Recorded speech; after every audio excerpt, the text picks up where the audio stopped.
Good morning, everyone. We will begin in about 30 seconds.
Welcome to this guided meditation on cultivating your authentic self. When you fear that you can't think or act as you truly are, you put parts of yourself on hold. Hi, I'm Anne Ahokangas. Let's begin to let go of expectations and pressures and lean into your wants, desires, and needs with gentleness and kindness. So sit comfortably and notice your breath. Sitting in a relaxed position, please close your eyes. Notice your breath as it comes and goes naturally. And notice that you are just breathing.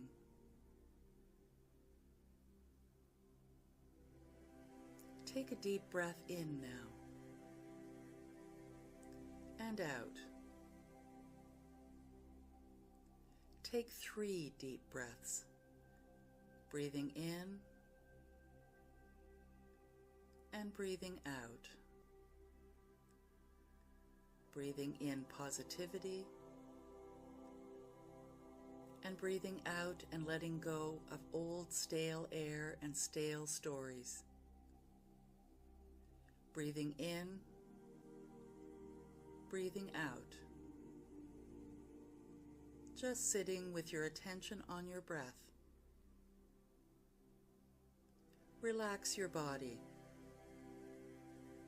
Drop your shoulders.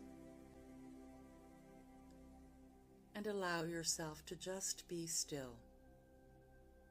Just using your breath to come into the present moment. Taking another couple of deeper breaths and just making sure that you're comfortable. And bring your attention to your heart center.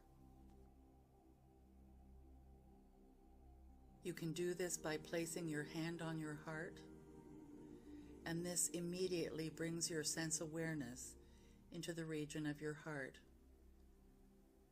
Or just notice the area of your body where your heart is.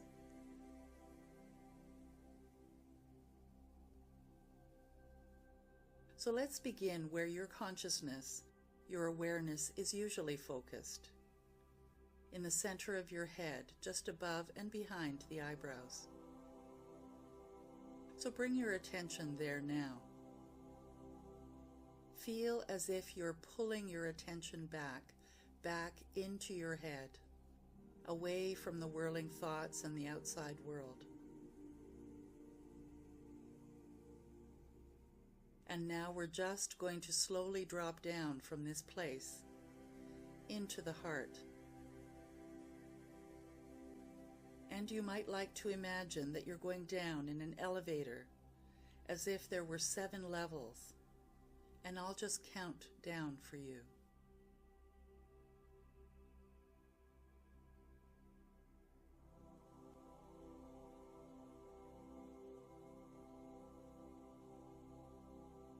So feel as if you're slowly, calmly dropping down, bringing your awareness down through the body. Imagine that little spark of consciousness that is your awareness, traveling down, 7, down to 6, just slowly sinking down to 5, 4, and pause here for a second. And imagine looking out at the world from your throat area. And then continue going down, 3, sinking down to 2, and then 1, into the heart itself.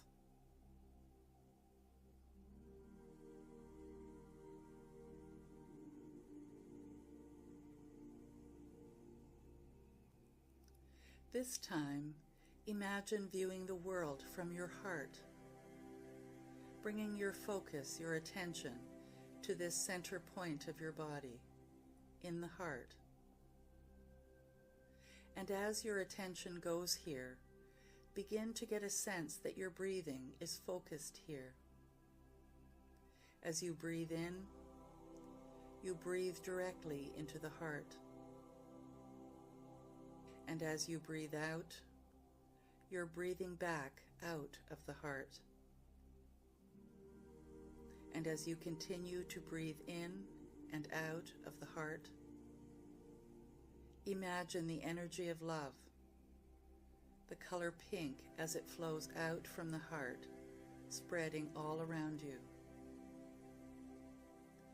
All the way around your body, up and down, until it envelops your whole body, and then loops back around and re-enters back into the heart. Imagine this pink energy field of love endlessly flowing in and out of the body, centered at the heart. Take this moment to realize that true authenticity is the key to happiness. Perhaps you wish to feel more comfortable in your body, or accepted into a particular group, or to feel aligned with your sense of values. Your authentic self is pure confidence, and it doesn't rely on attaining something outside of yourself. Take a moment to breathe in this truth. You are enough, whatever your particular feelings, needs, or skills are. You are vital to the well-being of all of life. You can be true to your own personality, spirit, or character in spite of external pressures. Let's begin now, in this moment, to nourish authenticity by letting go of who you think you're supposed to be and embracing who you actually are. By choosing authenticity, everything begins to be all right, and the real you begins to emerge. I invite you to consider choosing subtle discomfort over discontentment, knowing that you are safe even when life feels uncomfortable. It is safe to have your true feelings and needs. The more you practice being your true self, the easier it becomes to live and lead from this place. Repeat these affirmations to yourself, taking a deep breath at the end of each sentence. I am a human being full of life and possibility.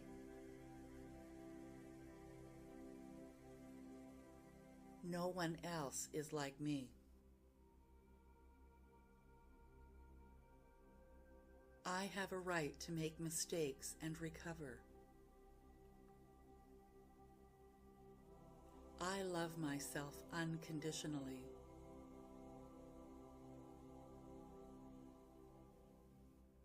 I do not need anyone else's approval to love and be kind to myself. Sometimes I do not know. It is okay not to know.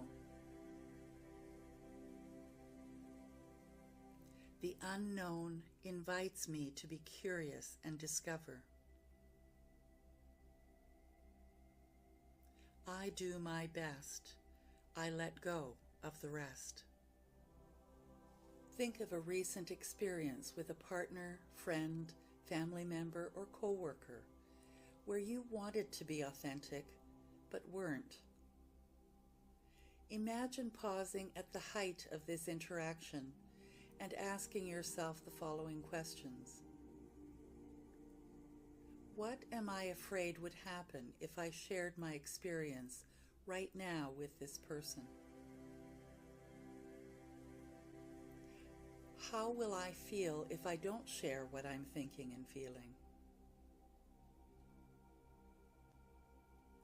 If I weren't afraid, what would I most want to say to this person right now?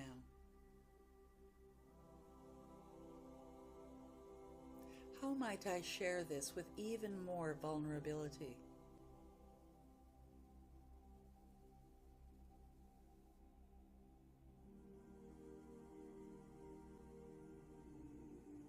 I am true to myself as I deliberately align what I feel and need with what I say and do.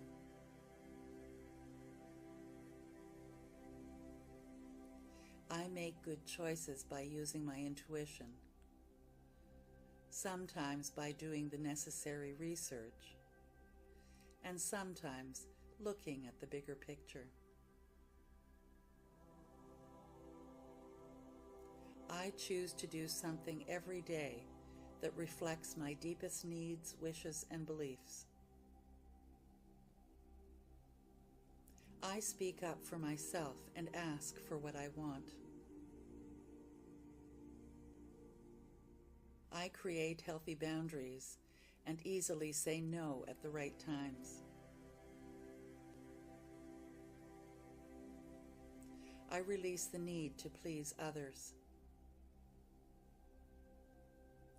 I am imperfectly perfect and perfectly myself.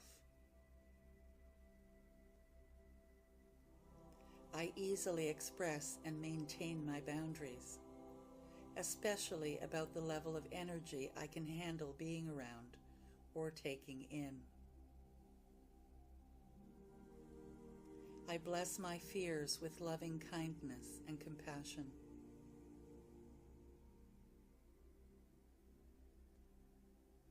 Now return your attention to your heart center and to your breath.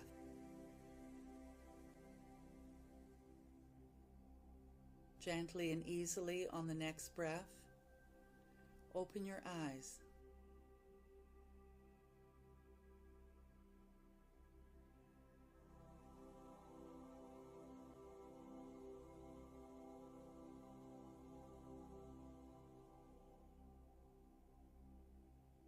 And as you easily return your attention to this space, feeling refreshed and better than before. And say with me, and so it is.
see love, be love, see love. Well, if you want to be loved, you got to see love. And if you want to see love, you got to be love. And if you want to be loved, you got to see love. And if you want to see love, you got to be love. Oh, no, there ain't no other way, man. There ain't no other way, man. There ain't no other way, man. There ain't no other way, man. So say, John, Jah, Jah, Jah, oh, oh, oh. Be love, see love, oh, oh, oh, be love, yeah, yeah, see love, be love, see love, be love, see love. Well, if you want to be loved, you got to see love. And if you want to see love, you got to be love. And if you want to be loved, you got to see love. And if you want to see love, you got to be love. Oh, no, there ain't no other way, man. There ain't no other way, man. There ain't no other way, man.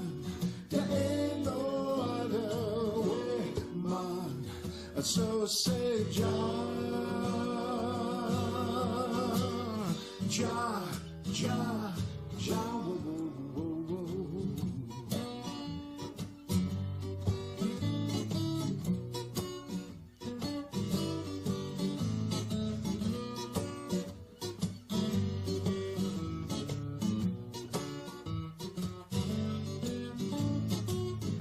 Be love,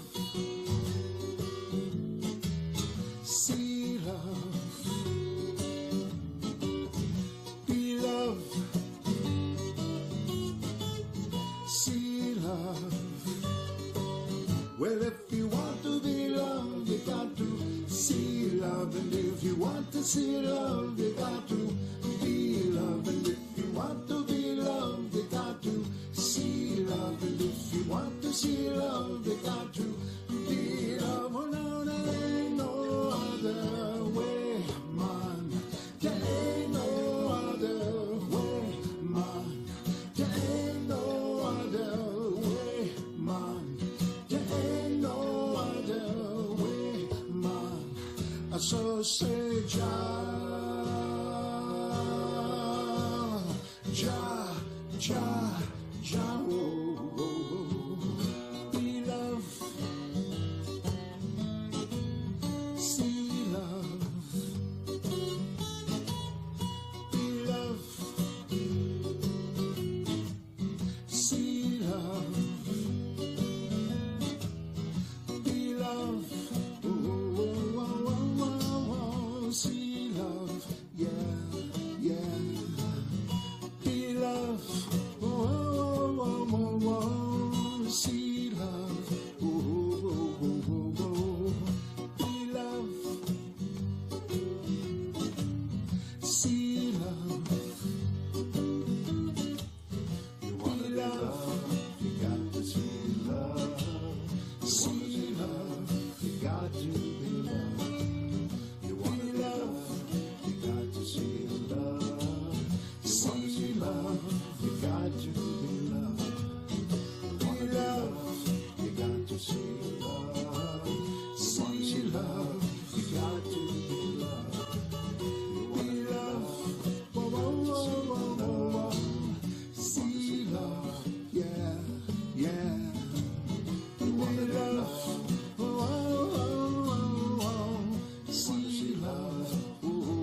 to be loved.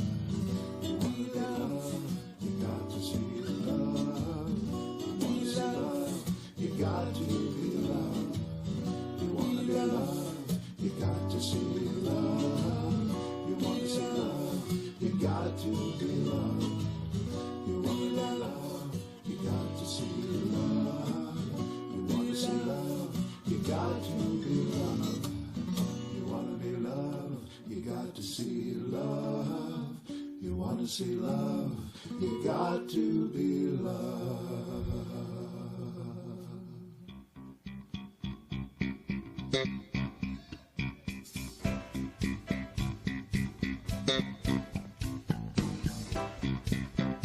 Good morning, Mile High. Okay, now this song is interactive, and I'm going to ask you to do a few things, but it's going to make you feel real good. And the person next to you, it's going to make them feel even better. All right? Here we go. Take a look at the person next to you. Say, I recognize the God in you. Now feel the love in the sanctuary. Lift your voice and repeat after me. We come together. We come together. We come together. In the name of love. We come together. We come together. We come together. In the name of love.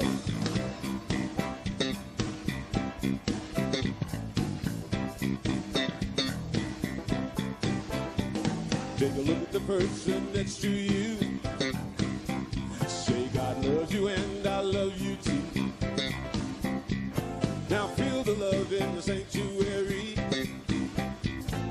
Lift your voice and repeat after me.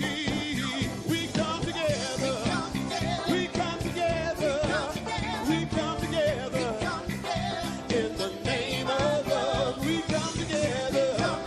We come together. We come together.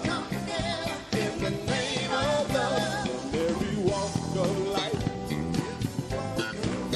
Every creed and color.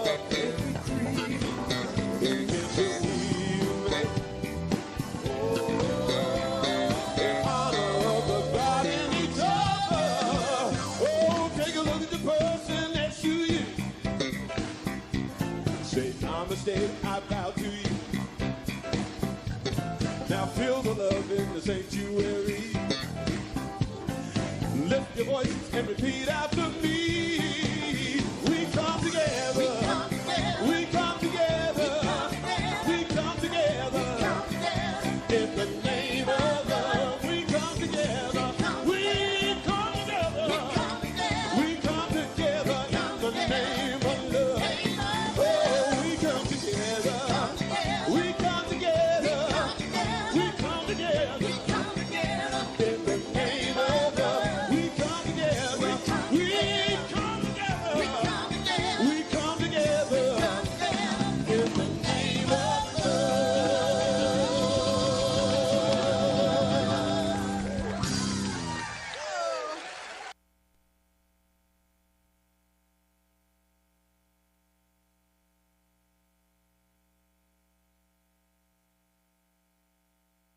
One. Welcome to Unity Spiritual Center of Hamilton. Welcome to everybody here in the sanctuary.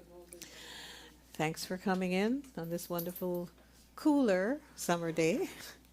And thanks to everyone who is joining us online, whether you're doing it today or in the future. My name is Marcia Daly, and I am your presider for today. And as you know, 10% of everything that comes to us, we return to our community. And we are blessing in this quarter Unity Canada and Indwell. Indwell, right. So let's start our service today against Emilio's wishes. It's a great day to be alive. That's so true. So as he gets himself up here, take it away.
Hi, everyone. Those of you at home watching, join with me in this opening intention.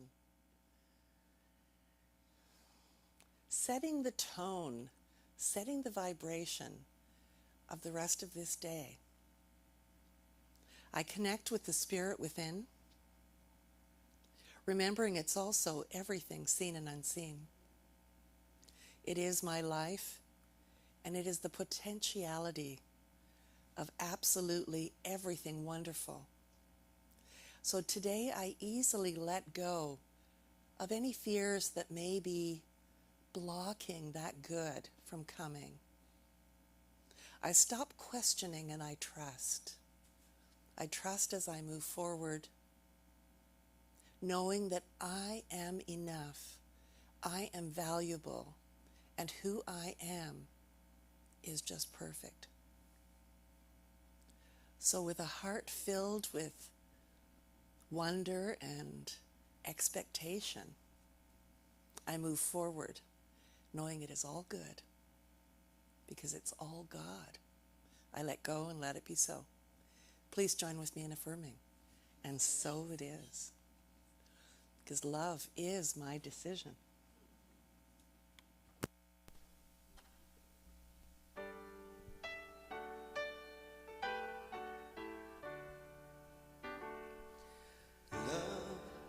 It's my decision. It's up to me to give her my heart. Love is my decision. No one else can tell me to start. And once I decide to change my mind, God will show me how.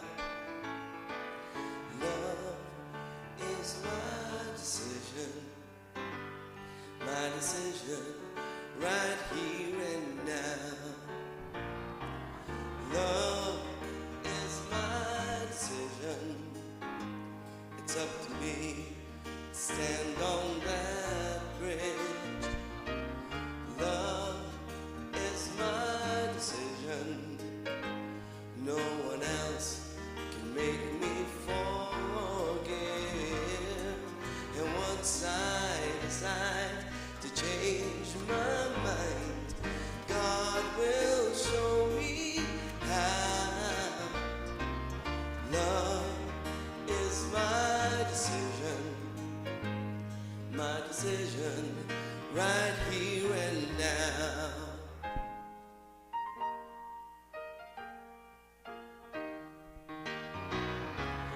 Love is my decision. It's up to me to dance down the road.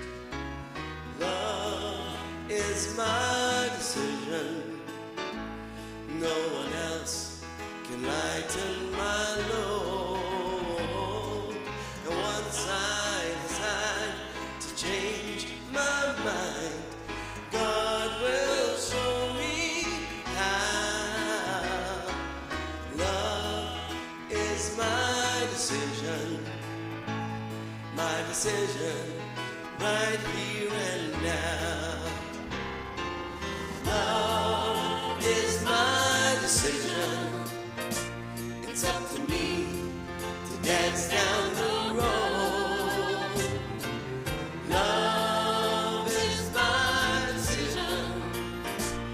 No one else can lighten my load. And once I decide to change my mind, God will show me how.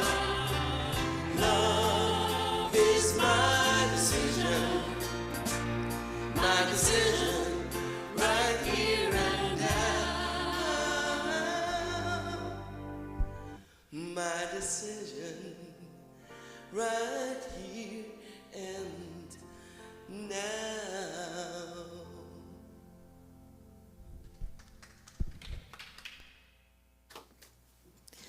The absolute word, written by Reverend Paul Hasselbeck, is wise choices. The affirmation: I'm divine understanding and divine wisdom. I make wise choices. Because I invest time in meditation and prayer, I'm ever established and grounded in my divinity. The infinite potential of my divine understanding and divine wisdom are ever present for my use. I use my divine understanding to know. I use my divine wisdom to evaluate what I know.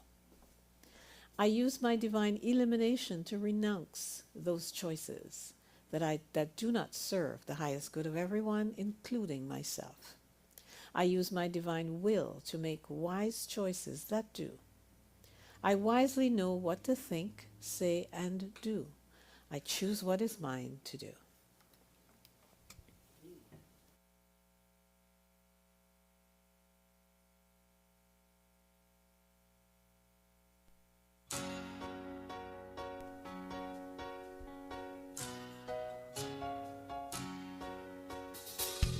I decide what matters to me. It's my decision to be in the flow.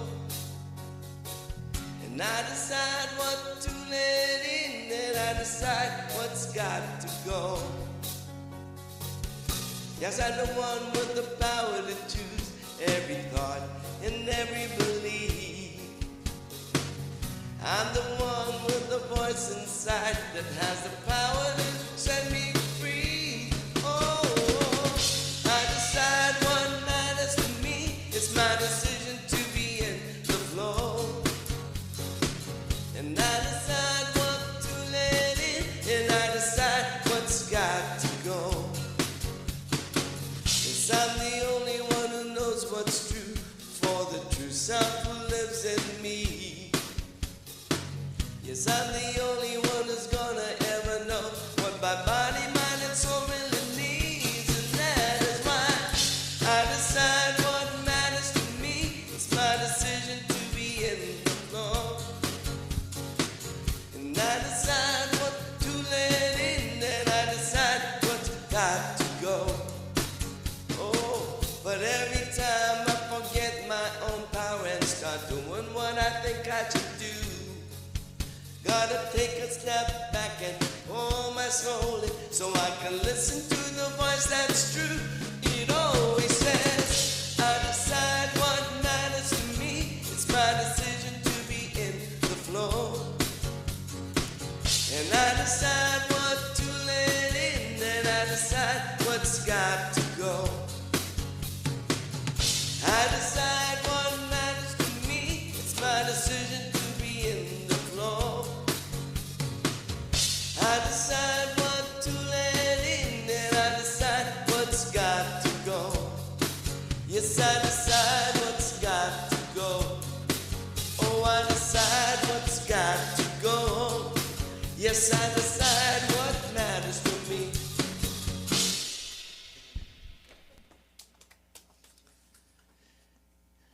Today we're talking about boundaries. And I know that we've been covering basically sea mammals and looking at how they relate to our lives. And so today I'd like to think about the idea of the boundaries that sea creatures have, and that is the shoreline.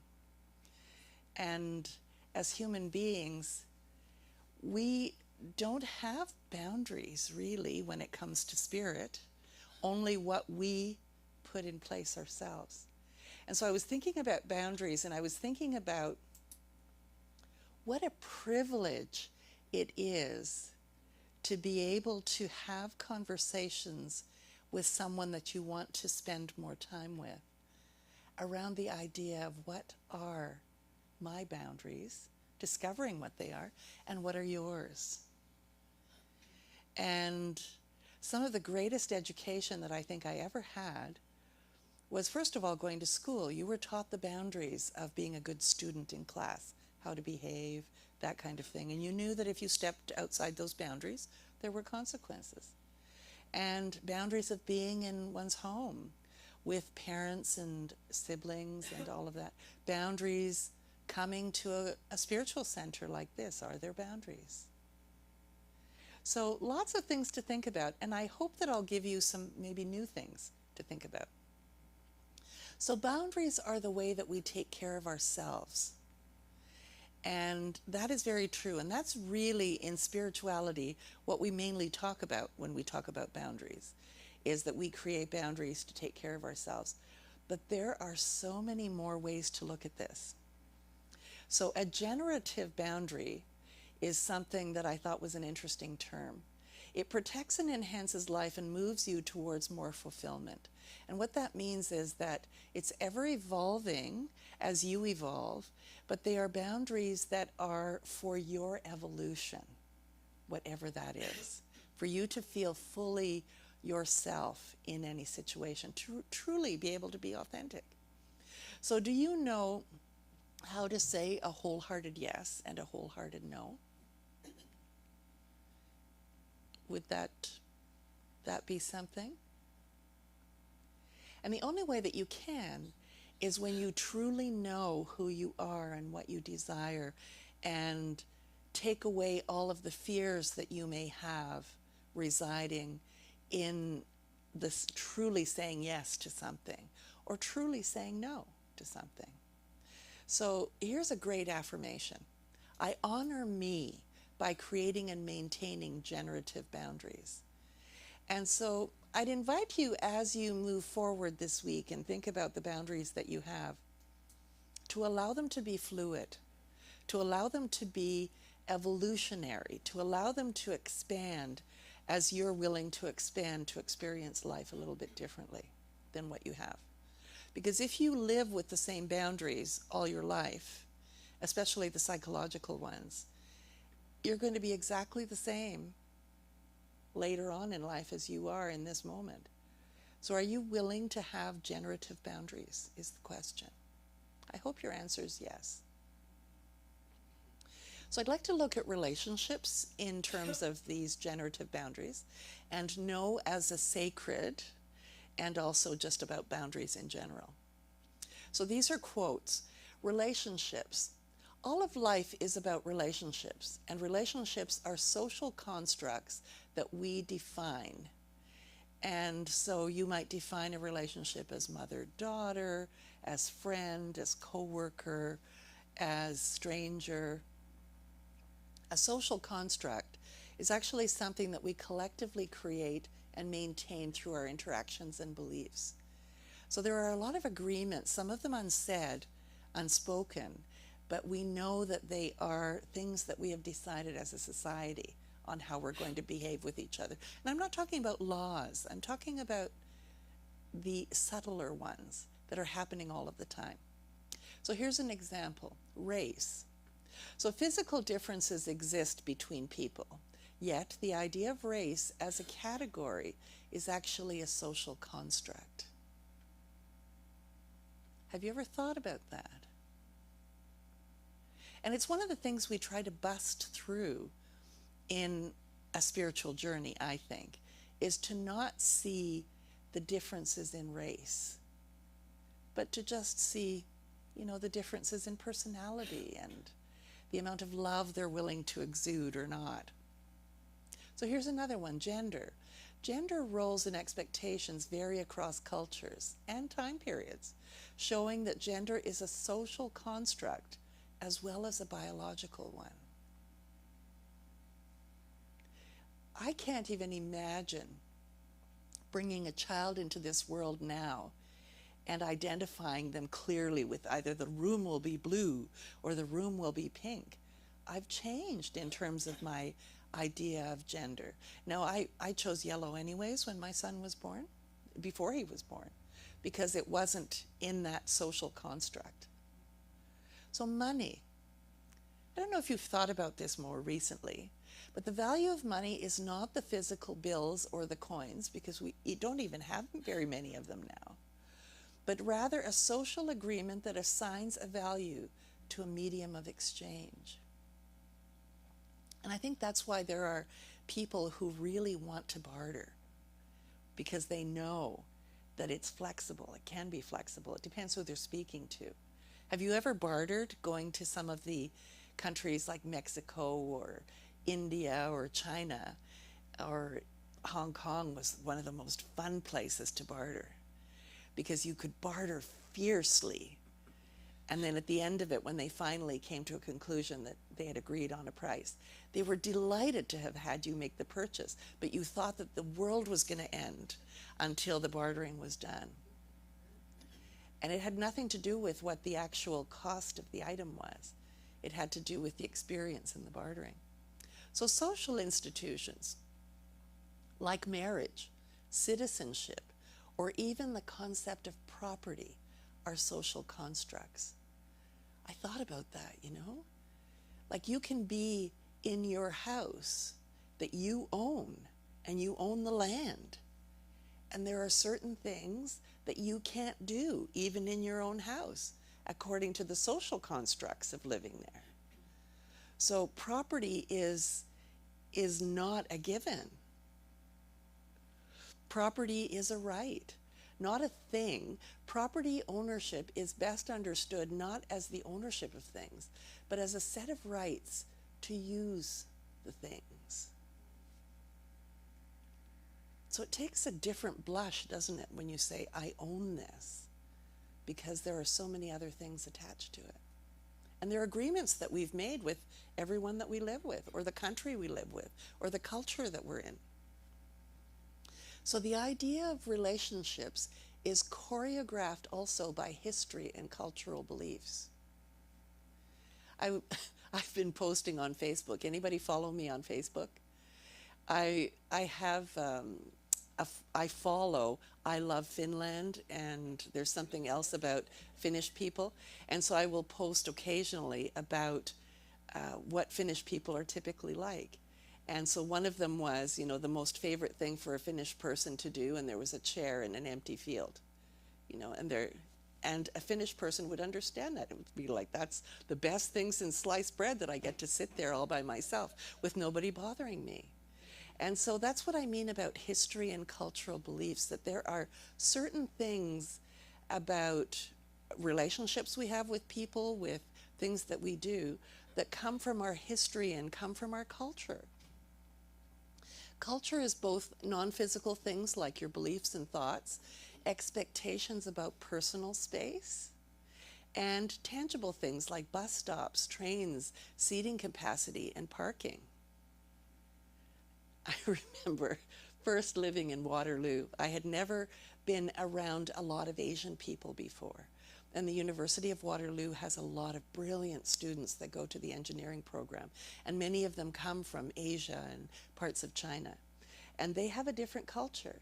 And our culture was, at that point, I recognized that when you're waiting for someone to back out of a parking spot, you quietly wait, and everybody else knows you've been waiting because they see you with your flasher on and everything else. And the car backs out, and whoof, an Asian young woman pulls into the parking spot instead of me. And at first I thought, what are you doing? But I came to recognize that she came from a culture where it's first come, first serve. You don't go there, you don't get it. And me politely sitting back was not her culture. So next time that I was in a parking lot where there were lots of people that had that culture and way of being, I zoomed in there. Have you learned things about different culture in that way? Can you think of certain things? I've got one.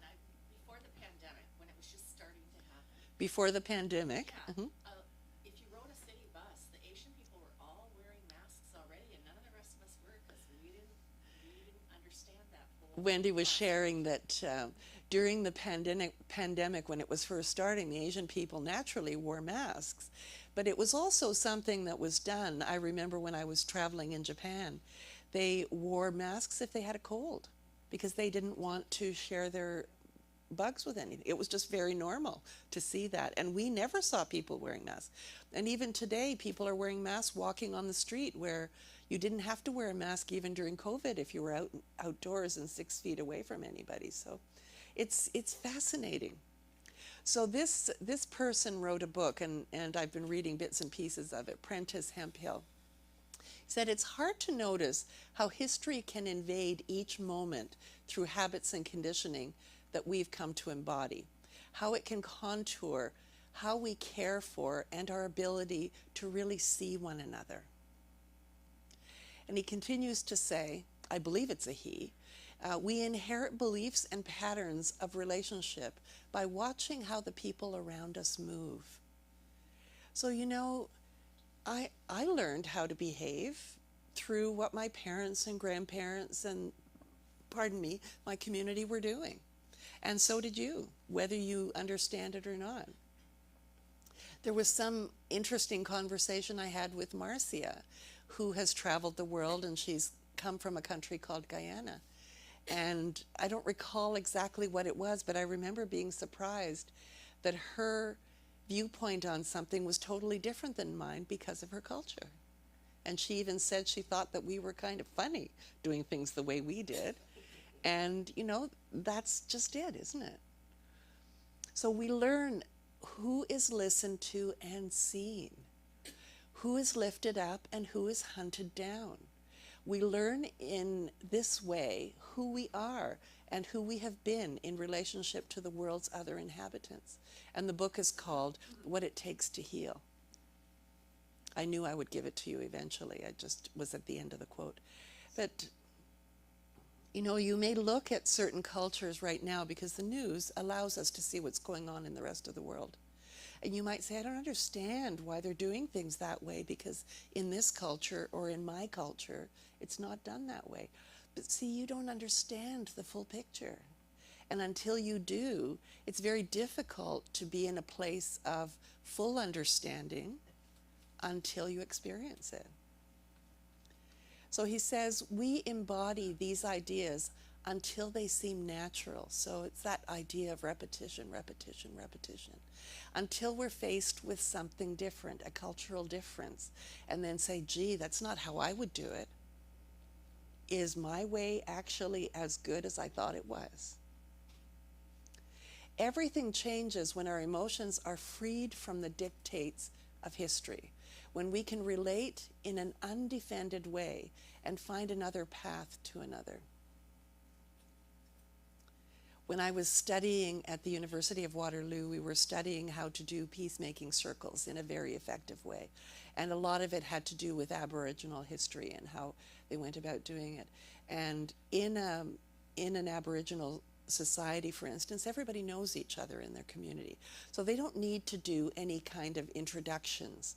But for those of us that come together that are strangers, if we were to have a peacemaking circle, one of the things that we're required to do in that is to get to know each other by doing at least 1/3 of the time we're going to spend together in sharing something having to do with ourselves. Because that then brings everybody to sort of a common ground. And if you've ever had to come together with a group of people that you don't know, and you don't take the opportunity to do that kind of laying the foundation of commonality and agreement, then it can be an uncomfortable conversation, or maybe you feel isolated. So he talks about 3 skills that are necessary to live life free from these inherited scripts that we have. And one of them is authenticity. And the other is to have clear boundaries, and then to trust that in being yourself and in creating those boundaries for your health and for your safety, that it's going to be okay. To trust that. So authenticity is about being your real self. And we talk about that almost ad nauseum, this idea of authenticity, but it's actually not about personality. It's about the way you decide to be and how you choose to interact with the world. You know, and I laugh at some of these things about Finnish people. Like, it's interesting that you don't even have to talk to somebody. There was some, I don't even know it, I'm going to paraphrase. You just look at someone and smile a little bit, and then you can move on, and you've had a great interaction with somebody. Whereas in other cultures, that's kind of like, what, you've left me wanting more. So it's a willingness and an ability to both be yourself and be in the discovery of who you really are. And that's really the key I'd like you to think about in authenticity, is you have not been being yourself probably for a good part of your life, because you have been trying to fit in. You've been trying to not get hurt or not be abused or just not be afraid. And so you can say, oh yes, well, I'm showing up the best that I can, being myself. But the trick is, and it's not really a trick, is the more authentic you are, the more you're going to find out who you are and what more you can do to be more fully who you are. Authenticity is achieved when you stop trying so hard to be who you think you should be. I used to be so proud of the fact that I could chameleon myself in any situation. And now I'm really proud of the fact that I'm standing in my own truth. And that's a huge paradigm shift. Are you standing in your own truth most of the time? Are there situations when you're not? And why not? So here's the kicker. It can be hard because inauthenticity often gets greater rewards than authenticity. You know, you get stamps at school if you behaved well. That wasn't your authentic self. Your authentic self was exuberant, and you were told to not be exuberant. And that's just a child's example, but wherever we go, not making waves is kind of the reward. There's a reward to that, right? And making waves, it can be tough. How many of you can say that you're truly authentic, even in the most difficult of circumstances? I know, you don't need to tell me. I won't put you on the spot. And even when the microphone comes around later, you don't have to tell me. So learning to be authentically yourself makes it easier to set generative boundaries. I mean, I'm all about discovering, if I've discovered this much about me now, then what about in another 10 years if I keep going, if I keep pushing my boundaries and keep trusting and playing with this idea of fully being who I am? Will you join me? Boundaries are the distance at which I can love you and me simultaneously. And in some cases, that boundary is one country and another. And in other cases, it's nose to nose and everything in between. So do you think of boundaries as negative? No, there's some shaking of heads. I know, I think originally I took them as an affront, because I was trying to be a people pleaser, and drawing boundaries could have negative consequences. I'm not there now, though. In reality, they're a necessary part of honoring yourself. And I know I'm not telling you something you don't already know, but they can be only words until you do them for real. So you've heard of no is a complete sentence. So I'm going to take it a little further. No as sacred as self-respect. Saying no honors your divine worth. It isn't selfish. It's a spiritual affirmation. I'm worthy of care, space, and choice.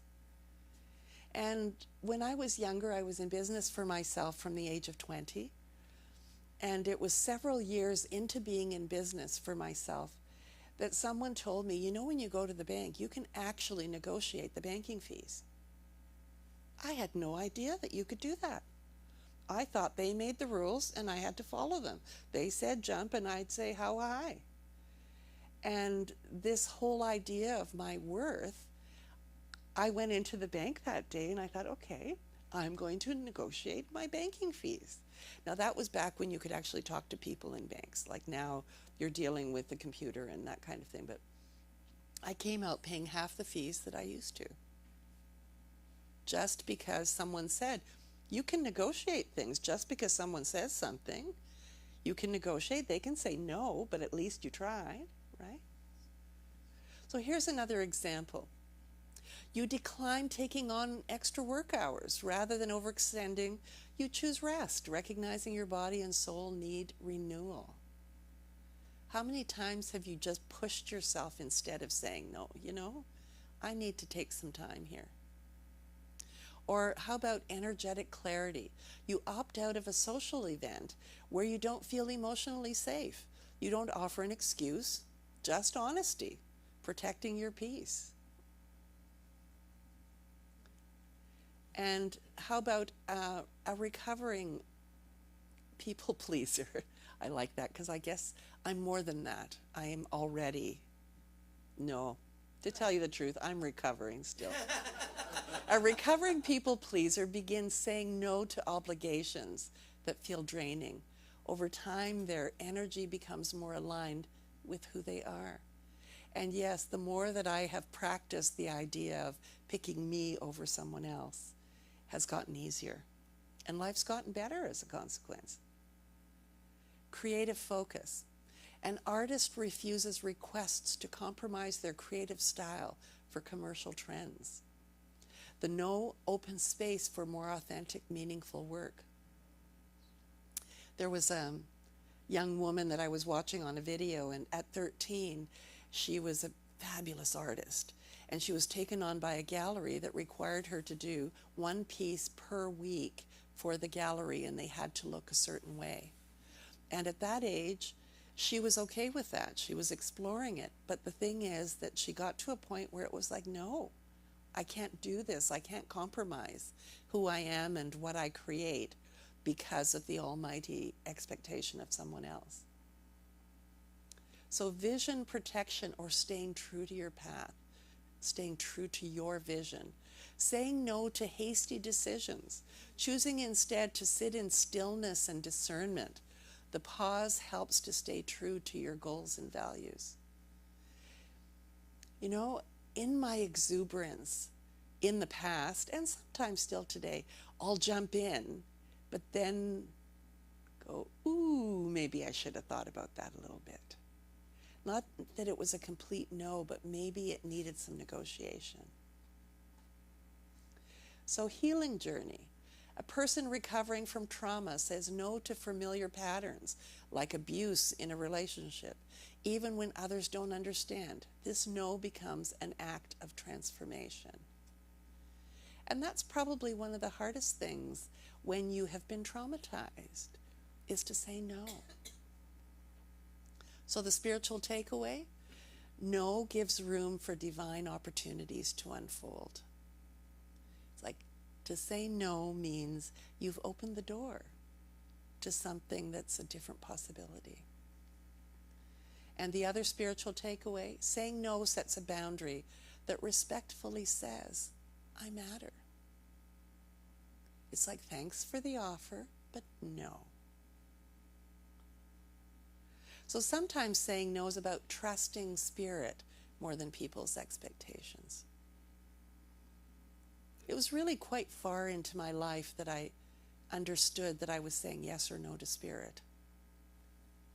And I know now that when I say yes to spirit, even when I'd like to say no, the yes brings great rewards. Would you say that that's true for you? Have you done that a lot? And maybe it's not even saying yes to spirit in those words. Maybe it's the, I don't know how, but there is something within me that knows how to do this, how to get through this, and I am willing to give it a go. That's saying yes to spirit. Sometimes saying no is letting go of control and leaning into grace.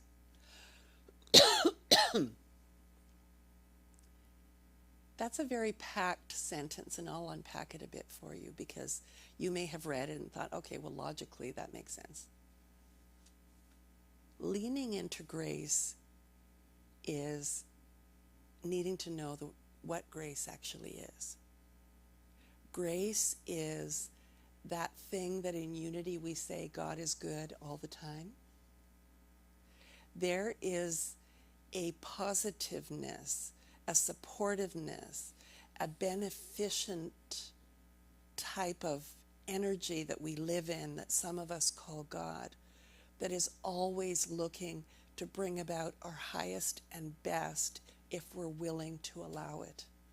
And that is grace. And that is always there, but it's only there if you allow the door to open. So about time, you may decline an opportunity, not out of rejection, but because you feel Spirit calling you somewhere else.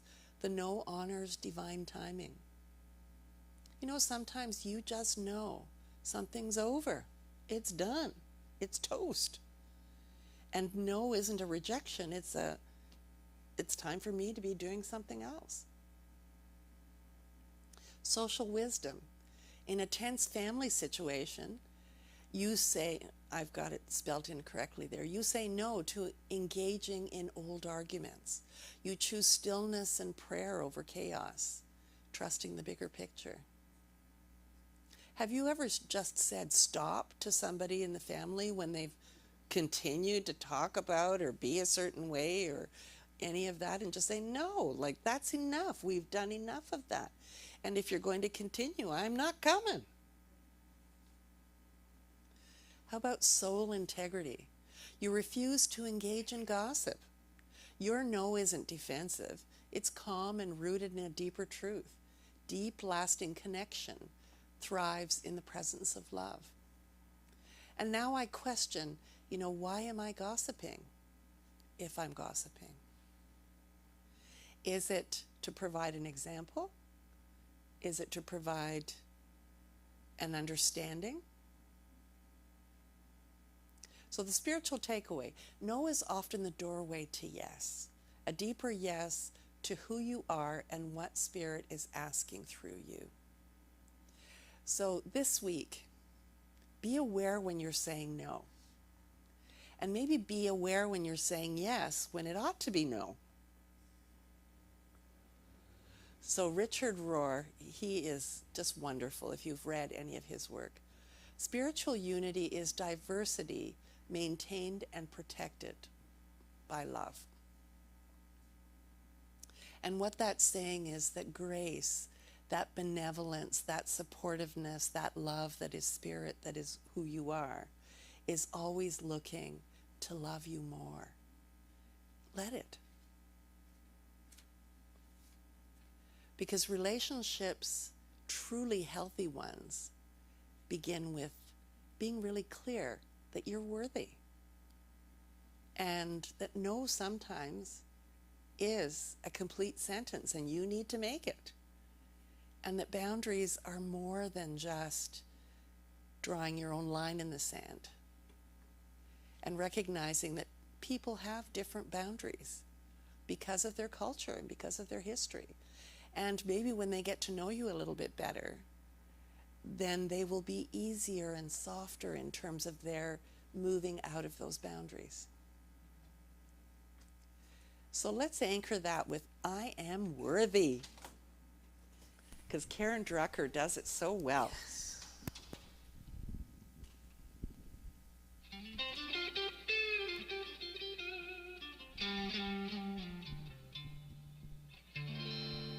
People try to tell me who I'm supposed to be, but now I know the truth, and that truth has set me free.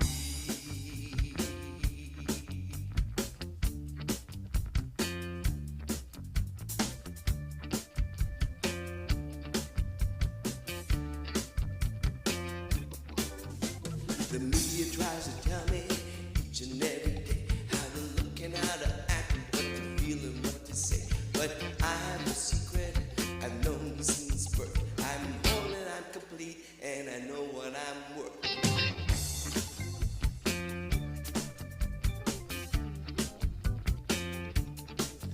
They can tell me I'm lazy, tell me I'm fat. I can give them the power, but I know better than that. I'm a child of love here on this earth. I'm whole and I'm complete, and I know what I'm worth.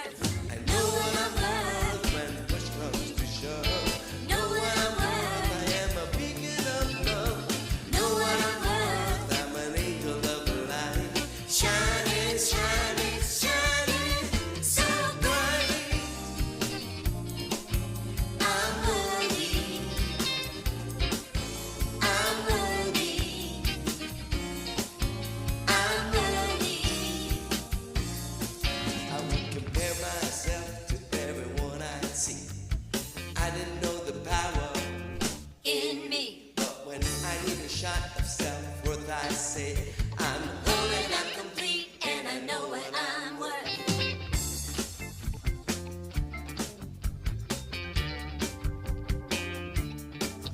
I say no to anyone who tries to judge me. I say yes to my own divinity. This new way of being feels like rebirth. I am whole and I'm complete, and I know what I'm worth. I know what I'm worth when push comes to shove. Know what I'm worth. I am a beacon of love, yeah. Know what I'm worth. I'm an angel of light.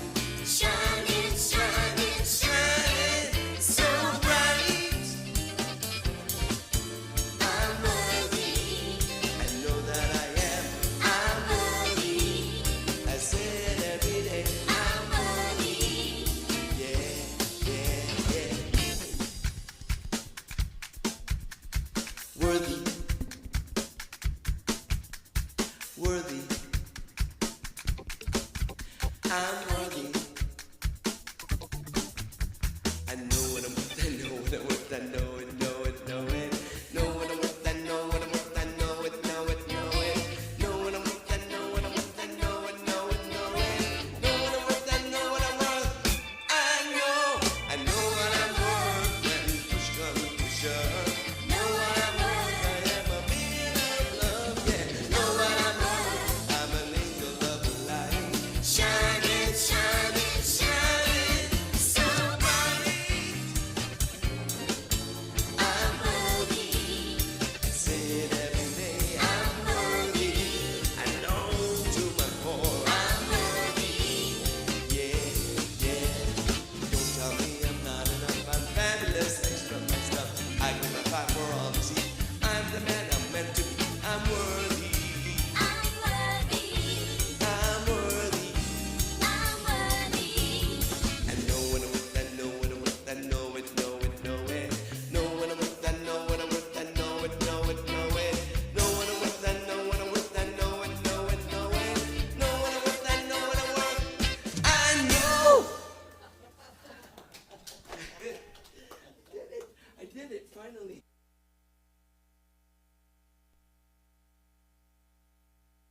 Happy I made it through that song. That's probably my new favorite song. Yeah, me too. So, what's your takeaway today? Don't all rush at once. Bruce. I'll be quiet one of these Sundays. Anyway, basically, it comes with boundaries and different cultures and different rules, like you were speaking of. My one son is married into a culture that's very closed. They don't invite anybody in the family to include it in anything.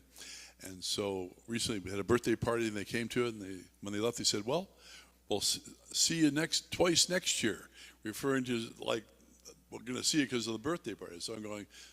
Interpreted it being, well, I guess you don't really want to see me next year, so I hope you have a car accident on the way home too, you know. Not that I wish that to them, but no, they think of me like that, I think of them like that. So anyway, out of this whole gong show, I pray for understanding. Okay, that's all I can do. Pray for understanding and forgiveness and wait for next year's birthday party. Okay, thanks. Sorry.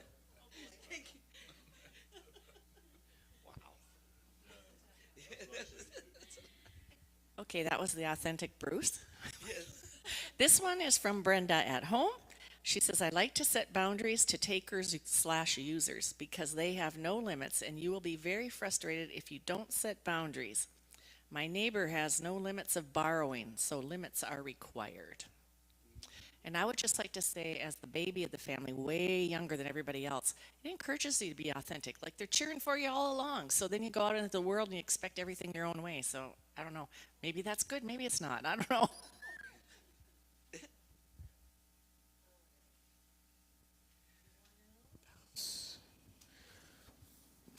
Okay, take it away, Emilio. Oh, what am I doing? No one else. Okay. You had me at boundaries are the way we take care of ourselves. Because I think we sometimes are doing the people pleasing, so we just ignore the fact that we need to take care of ourselves. And I had never heard of that definition of a generative boundary. I learned in a very expensive way not to make hasty decisions. So I've stopped doing those. And I do remember it was Reverend Mary in one of her sermons way back when I lived in Mississauga, and it stuck with me. It stuck with me my whole life. No is a complete sentence with a period at the end. It has helped me to be able to speak in a way that I don't get wishy-washy when I say no. I say no, and I remember that period at the end. So there's no need for explanation. I learned that from you. And I like to what no gives room to. No gives room to for divine opportunities to unfold. It's about trusting spirit more than people's expectations. So this was just juicy. Thank you. And so we turn our attention now to conscious giving. And I know I've said this a lot, but it's really meaningful that your support helps us to grow and to be able to have you hear us on YouTube if you're not here in the sanctuary.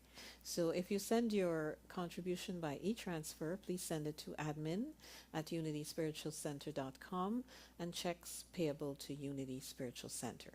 So for the gifts that we are going to receive, let's say together, divine love that I am blesses all I give and all I receive.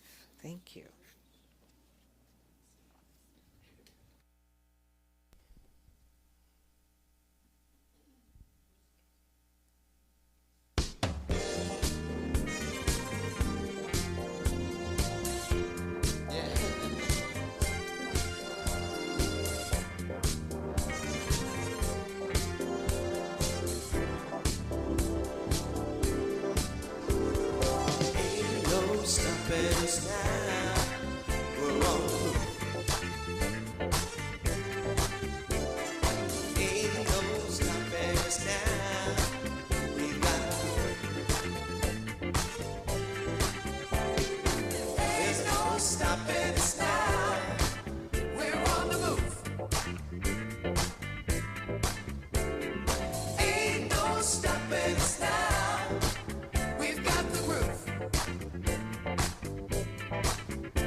was laughing to myself. You know how when you're thinking about a certain topic, and I was thinking about boundaries. And I remember one time we were having a buffet here, because it is a buffet Sunday here, potluck. And one person basically emptied an entire dish onto their plate. And I thought, boy, the boundaries of taking just a little bit so that everybody could have some wasn't something that this person was aware of. So anyway, let's do this closing affirmation together. And let's think about boundaries during potluck, okay? Because Randy made some really good curry, just saying. Okay. I am one with the divine. It is love and fills every part of life. I am clear in my boundaries because I love myself so much. I feel at peace and move through my days, guided in all the best ways for me. And so it is. So let's breathe the same air.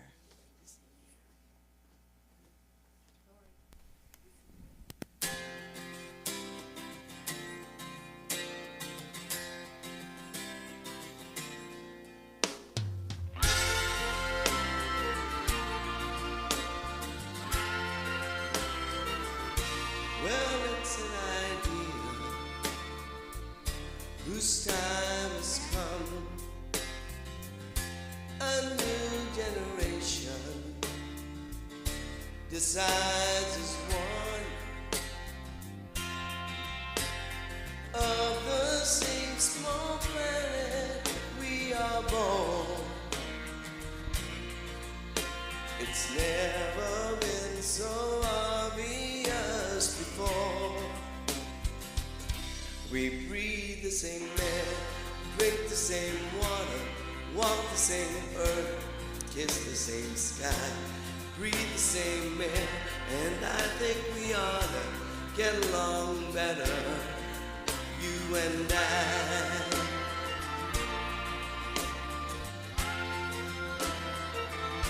The future of history is crystal clear. The borders between us will disappear.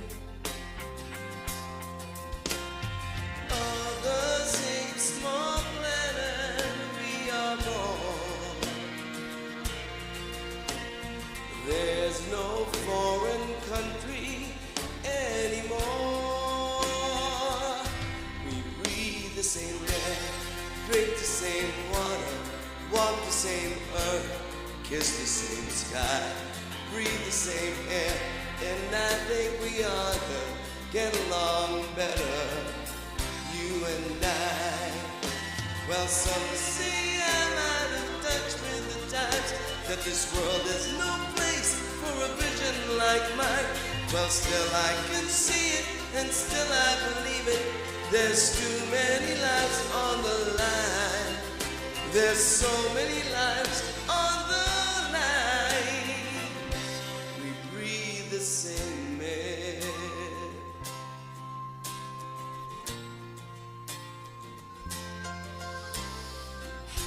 And I think we ought to get along better, you and I. We breathe the same air, drink the same water, walk the same earth, kiss the same sky. We breathe the same air, and I think we ought to get along better, you and I. We breathe the same air, drink the same water, walk the same earth, kiss the same sky. We breathe the same air, and I think we ought to get along better. Oh, you and I. We breathe the same air. We breathe the same air. We breathe the same air.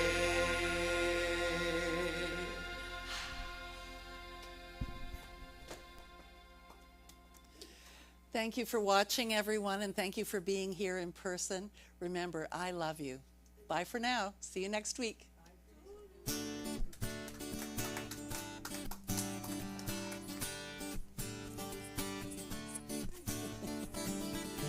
Did you notice how the words of every song and everything